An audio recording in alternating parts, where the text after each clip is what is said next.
আমি সত্যি লজ্জিত, দুঃখিত, আবেগ আপ্লুত, রাগান্বিত যে আমি একটি জেলার পুলিশ সুপার, আমি একজন মুক্তিযোদ্ধার সপক্ষের লোক এবং আমার বাবা মা দুজনই মুক্তিযোদ্ধা, যে আমি এখানকার পুলিশ সুপার।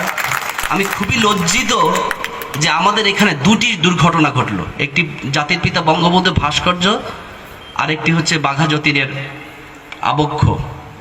আরে বঙ্গবন্ধু না থাকলে স্বাধীনতাই পেতেন না। বঙ্গবন্ধু মানেই স্বাধীনতা, বঙ্গবন্ধু মানেই বাংলাদেশ। বঙ্গবন্ধু একটা নির্দিষ্ট ভূখণ্ড, বঙ্গবন্ধু প্লাস একটা নির্দিষ্ট ভূখণ্ড প্লাস স্বাধীনতা যুদ্ধ ইকুয়ালস টু বাংলাদেশ। সো বঙ্গবন্ধুকে বাদ দিয়ে এই আমি আজকে এসপিও হতে পারতাম না, আমাদের সেলিম আলতাফ জজ মহোদয় আজকে এমপিও হতে পারতেন না। সো এই জাতির পিতার ভাস্কর্য আপনারা ভাঙেন, আপনাদের স্পর্ধা কত বড়। আমি কঠোরভাবে বলতে চাই যে এর পরবর্তীতে যাদেরকে তো ধরা হয়েছে তাদেরকে তো শাস্তির মুখোমুখি, কঠোর শাস্তির মুখোমুখি হতেই হবে। যদি এর পরবর্তীতে এমন কোনো ঘটনা ঘটে, সরকারকে এত দুর্বল মনে করবেন না মৌলবাদী চক্র। একদম হাত কিন্তু ভেঙে দেব। যেই হাত দিয়ে কোনো ভাস্কর্য ধরারও চেষ্টা করবেন, সে হাত কিন্তু ভেঙে দিব। সরকারকে এত হালকা ভাবার কিন্তু কিছু নাই। আমার পরিবারের পড়ালেখা কিছুই জানে না, গবেট, সেটাকে আমি মাদ্রাসায় পাঠাই। বেশিরভাগ ক্ষেত্রে কিন্তু এরকম।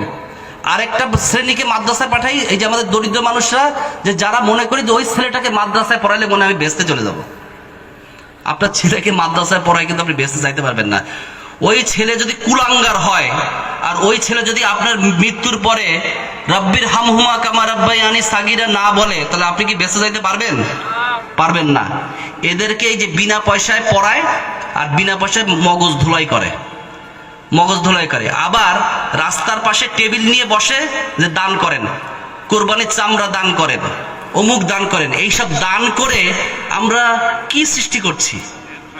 আমাদের টাকায় চলে, আমাদের জমিতে থেকে বাংলাদেশে অবস্থান করে আপনি বাংলাদেশের বিরুদ্ধে কথা বলবেন?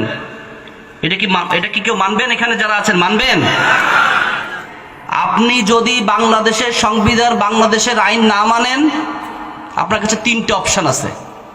এক অপশন উল্টাপাল্টা করবেন, হাত ভেঙে দিব, জেল খাটতে হবে। দ্বিতীয় অপশন হচ্ছে গিয়ে একেবারে চুপ করে থাকবেন, বাংলাদেশের ইতিহাস, বঙ্গবন্ধু স্বাধীনতা নিয়ে কোনো প্রশ্ন করতে পারবেন না, চুপ করে নিজের জীবন যাপন করবেন। আর 3 নম্বর হলো, যদি আপনার বাংলাদেশ পছন্দ না হয়, তাহলে you are welcome to go your পেয়ারা পাকিস্তান। আপনি আপনার পেয়ারা পাকিস্তানে চলে যান।